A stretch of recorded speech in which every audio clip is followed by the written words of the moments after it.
Hello, I'm Dennis. Thanks for tuning in. This is part 2 of living in BSD. Part 1, if you watch the videos, part 1 is during the installation of FreeBSD and installing an XFCE4 desktop on it with all the goodies and such as that. In this video, we're going to talk about actually living in it. I've installed FreeBSD on a Dell Optiplex 790. It's on real hardware. Let me start from the very beginning. We've gotten through the installation. We've installed XFCE. Just some quick notes about signing in as Sue. Here's a couple really good websites to look at. The FreeBSD handbook, and then this operate as root in FreeBSD. Gives you the different options to sign in as root. So you got Sue space hyphen login space root, or you go Sue hyphen L root, or simply SU root, or simply SU with a hyphen space and a hyphen. And that'll start in a login shell, and it'll do everything that these will do, I believe. You can also start just going sudo Sue. And that's pretty interesting. The best article, though, that I've discovered, and I discovered this in the installation of FreeBSD, but I couldn't find it. I have found it, and I'll include the description in the notes at the bottom.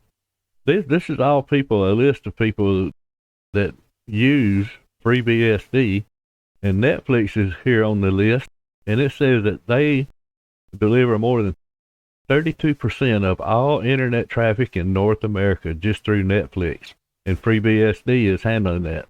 So I thought that was pretty neat too. Let's get on past that. If you watched the installation video, you know how to do the sudo. It does not come with sudo installed. You'll have to sudo package install sudo or package install sudo. That's what that should be. Correct that right now. So package install sudo, then you'll have to edit your sudoers file. You can do that through vi, which is installed by default, and just type in vi sudo.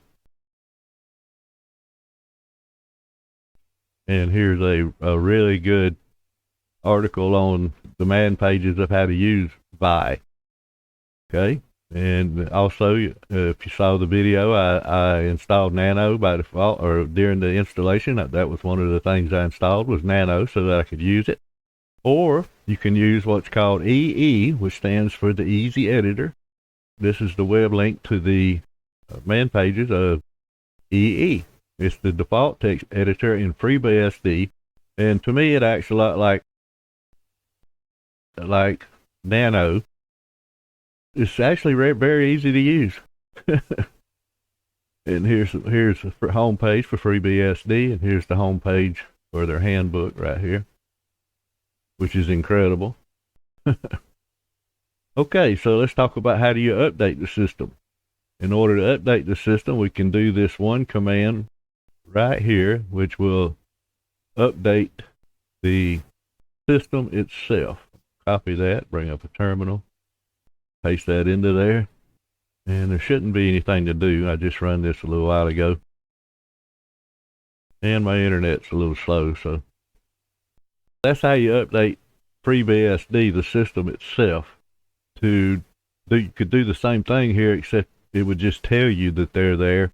Sudo package update, which is similar to, look at my internet taking forever. If you run package update, that syncs the repos very much like Pacman -SYY would do. Now, sudo package upgrade, that upgrades all the software that you've installed on your system. PKG is very easy to use. It's sudo pkg install, whatever the program name is. Or to remove it, just sudo package remove. Very easy. Here's a great command. If you want to find out all the stuff that's installed on your system, so you'll have a list of it to safeguard what you've installed, we can run this command right here. I'm actually just going to Control-C to get out of this prompt here. That's my internet. And let me Control-V to paste that in there. And here you'll see that every program that I've installed up to this point is listed right here. One of the cool things, it's listed under category. Under audio, I have Asunder, Audacity, etc., developments, editors, games, graphics. So that's pretty cool too. Now, you can also just run, let me Control L to clear that screen. I'm going to say PKG, just space and list. And this will show you every single thing that's been installed on your system, whether it was done by FreeBSD, XFCE, or yourself. And it's a pretty big list. So the first option is a lot better if you ask me. It tells you specifically what you want to. Okay, so in Arch Linux, in order to read a USB drive that's been formatted in an NTFS or Windows, then in order to read that in Arch Linux, I have to install NTFS-3G, and there's another one called something extra, where it's extra first, and then I think it's programs. BSD does not have that. Here, the equivalent is FuseFS-NTFS and libfs-NTFS. So keep that in mind if you want to install or be able to read USB drives that have been formatted or came from a Windows. You'll need those. Other than the USB utils and the GV file system that should have already been installed, you'll need this on top of those. Okay, and Glances is a program that I normally would install. It's changed here. Pi-Glances is how you're going to install that, and I do have Glances installed. Thought I did. Sudo PKG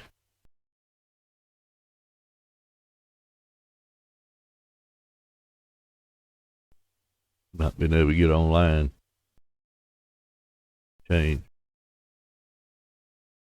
from the router to the main system. It shows connections even lower. Alright, so it did start to connect though. That's how you install Glances. Pi37-Glances. And I apologize, I thought I had this installed. I do.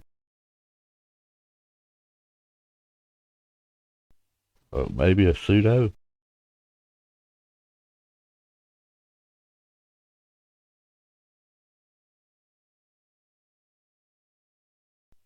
Well, I'm not understanding that. I know for a fact it's there and it works.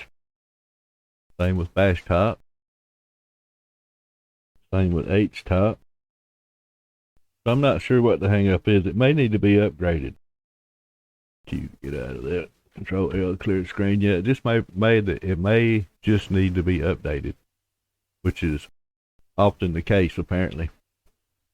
To add a user to a group, I've added myself so far to the wheel group in the video, which I did during the install, and then later on games, and then webcam-d, and eventually I'm going to install VirtualBox on this machine, and I'll have to add myself to that group as well. So if you go to your control panel, find the LightDM GTK greeter settings and click on that, you can see it's working. It wants to do something, but it's not going to open. Let me close that, maybe stop that from trying. And you're going to need to run it with, in fact, why am I doing that? I can just copy and paste.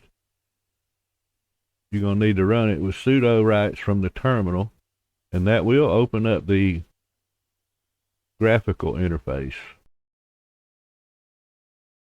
And there you go. So you can see I've already customized it. We got a background. I've got my default user image and window position and other stuff I've got done. So that's how you're going to have to do that too if you want to change your login screen. If you want to, this right here shows all the devices in your computer, which is sudo cam control device list or dev list. So I got the hard drive, I got a DVD-ROM drive. There's an enclosure.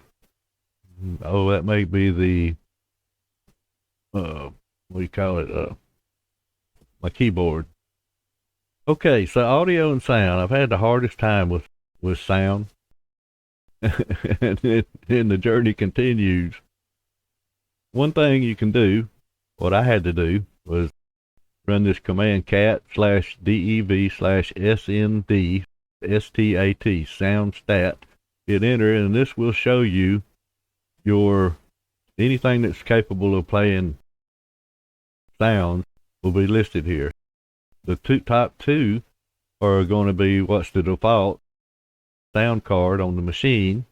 And here I'm using the HDMI cable, so this is the one I want.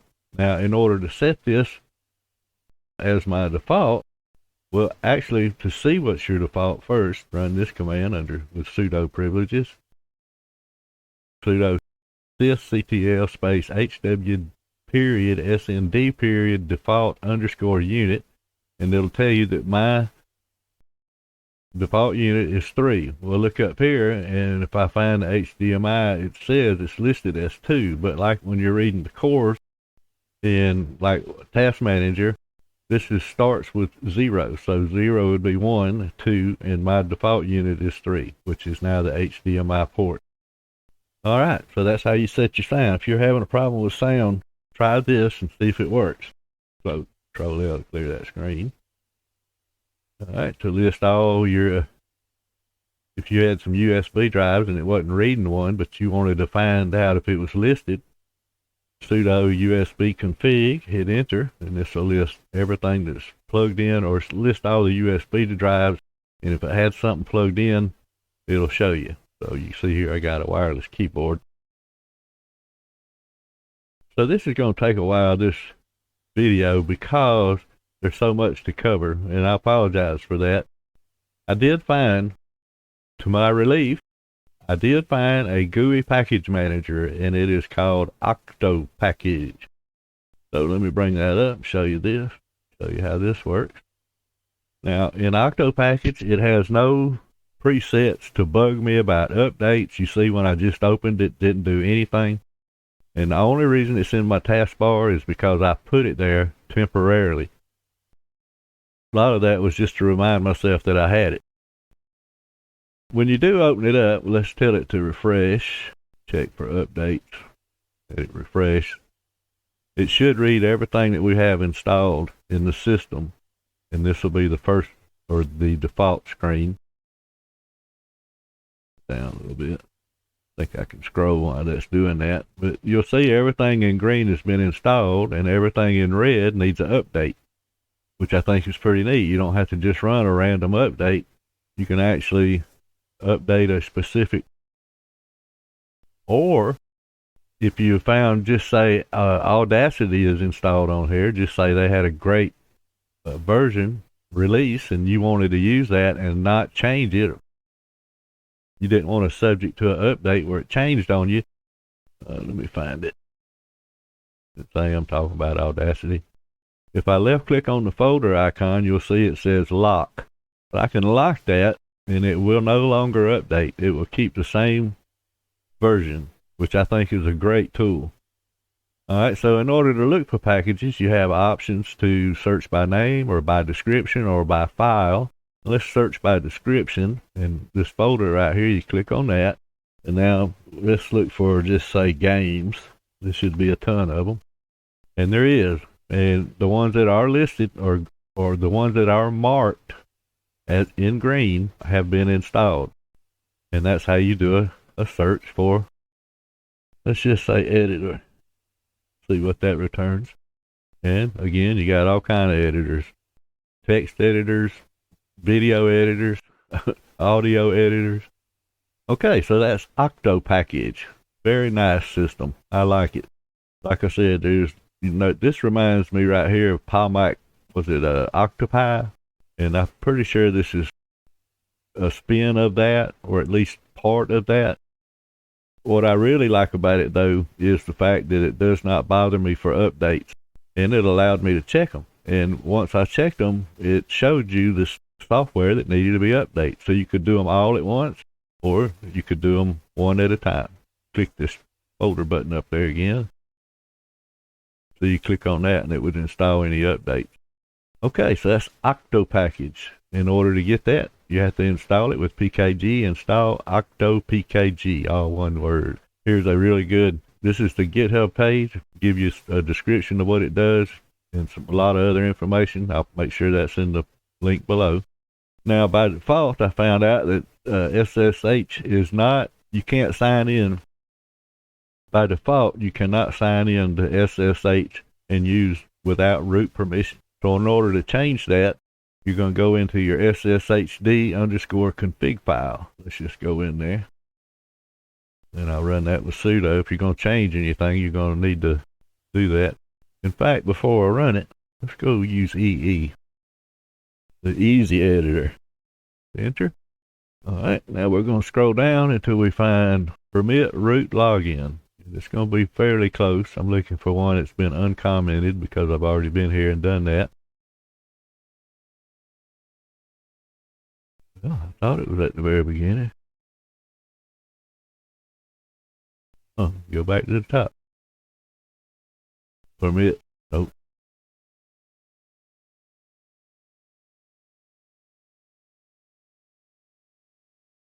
Right there. Under authentication. Permit root login. That would be a yes. Alright. To get out of EE, hit escape.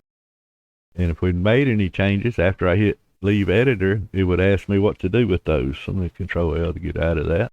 Now, in order to restart that service, after you just now put that in there and you want to go ahead and restart it so it's registered as, go ahead and registers that it's a startup service.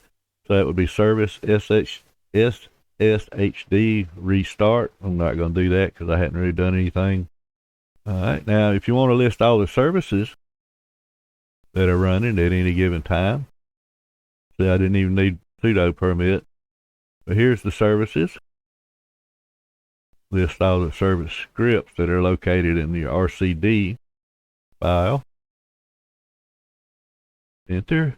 And here is everything that's on your system that is running, which is the same information you get from HTOP or top.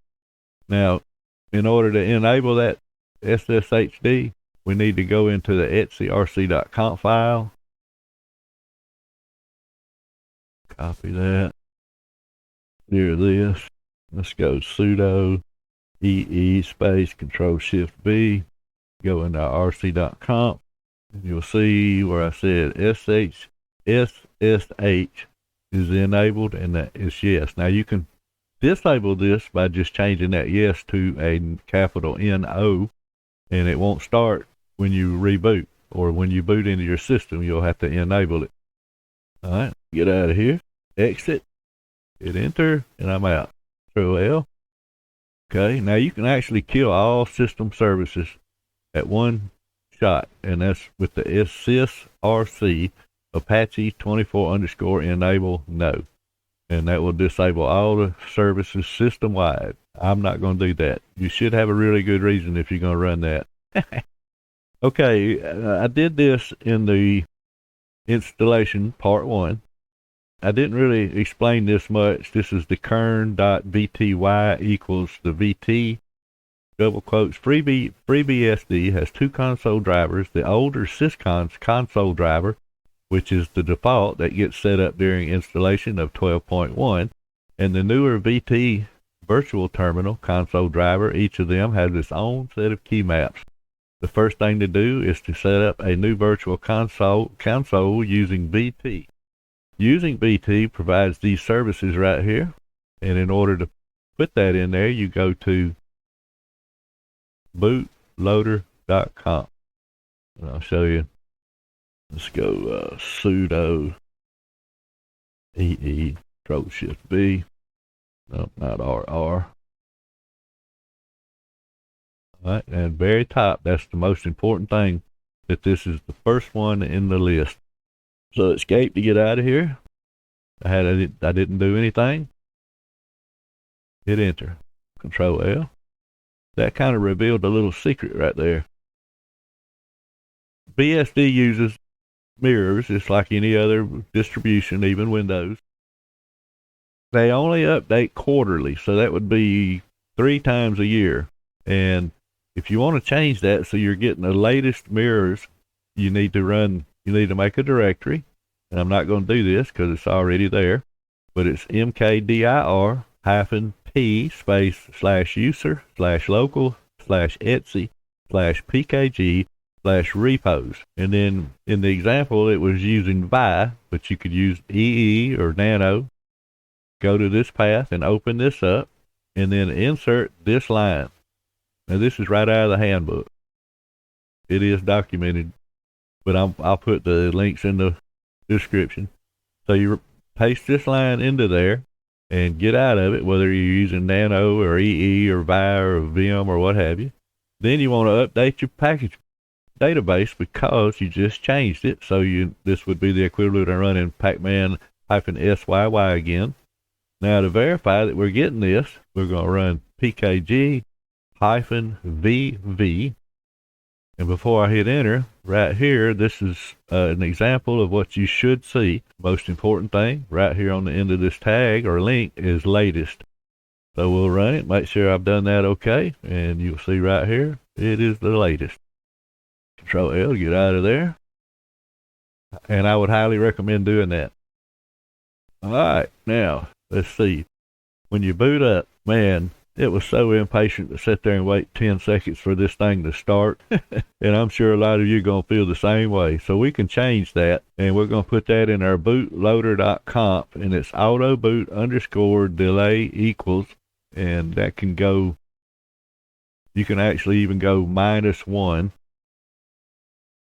Got to dedicate a bootloader here, or a text editor. Alright, now you'll see very bottom right here, there's that entry.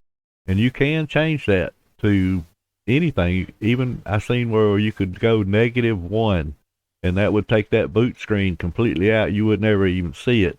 If you set it to 0, you might catch a flash. If you catch 1, you might stand a better flash. 5 seconds is good for me. That gives me a second to look at the screen, see if there's anything else I want to do with one of the other options. So that's how you adjust how fast or slow your auto login is. And I'm in EE, so I'm going to hit escape to get out of here. And I'm going to leave the editor, and there was no changes, so it didn't ask me to keep them. Also, there's another command here that you could run when you get ready to reboot for any reason. You could run init 6, init --6, INIT. And what's the difference between that and just hitting reboot? Well, I thought this was kind of interesting. In Linux, the init6 command gracefully reboots the system, running all the K wildcard shutdown scripts first. Before rebooting, the reboot command does a very quick reboot. It doesn't execute any kill scripts, but just unmounts file systems and restarts the system. The reboot command is more forceful. Here, it's going to cut down all those and register them, but if you just reboot, it forces all that to happen, which I thought was really nice. And that goes through a list here. Let's see if we can get any kind of indication here. You can see it's totally different than Linux. The way it's been busted up, used. This says my root default has 4% remainder, or 4% capacity of 246. It's used 12 gigs. That's actually pretty good. Let's see, let's bring up top, because I know that gives a lot better indicator of how many resources it's using. And right now it's active, and we're using less than 315 megabytes of RAM. Now that's with this running. This text editor is open. On this other window page, I got 3 web browsers open, or 3 pages open in Firefox. So that's not bad. That's not bad at all. Did I just close that out? No, I went. There we go, right here. All right, that's pretty good. 298. Just out of curiosity, let's see what HTOP says. It says we're using 1.1 gigs, which I believe HTOP or top is more precise. And this is counting stuff that's been cached. Yeah, I'm not real sure how. I wouldn't even speculate how it does that. But this is registering a lot more things than a top does. Tops gives you the absolute what it's doing right then, not adding anything or subtracting anything. Well, subtracting all the services. my processor is running about 25%. So that's actually pretty heavy, but I do have OBS running. Terminal. I have this notepad again, and on this side I got the Firefox. I got Firefox open. So that's going to pretty much do it for this video. Q to get out of that, Control L to clear the screen, Control D to get rid of it. And so I hope you can put this to use, because it didn't come easy. To be honest, I'm liking it. I'm liking OBS. I've still got some problems. The sound right now is, I have to run that command, the HW sound command, default, and make it select my own. What did I change? Oh, I was closing out the wrong thing or something. Yeah, it had to be. So yeah, we're going to save that. So go to freebsd.org, and here's your download link. A lot of documentation here. You can start with the handbook. After you download it, download your image that you select. I got the 64-bit here. It's a little over 4 gigs. Also, click on the handbook documentation. It opens up this link, and this will be your best friend. That's one thing I didn't cover. Let me just close out all that and go back. Here, nope, here it is.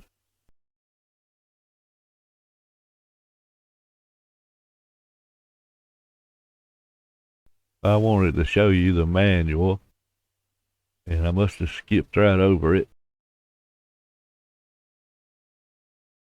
In the beginning, when you make during the installation, you have the option to download the handbook. You can do it afterwards as well. But either way, it's going to put it in this folder or file. And I'm not seeing it. That's all right. I know where it's at. I just thought I'd be able to show you the writing.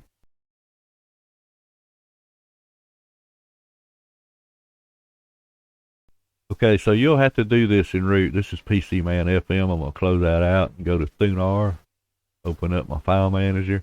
Now, what I'm fixing to show you will have to be done as root, so I won't be able to show you complete. And I've already got the evidence right here that I've done it. But you're going to go to File System. Then we're going to go to User. Then we're going to find Local. And then we're going to say Share. And then we're going to find PKG.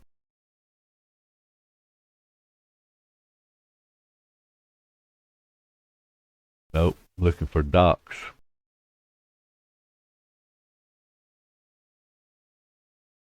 Huh. Yep, Docs. All right, and then once you do that, scroll down and find FreeBSD.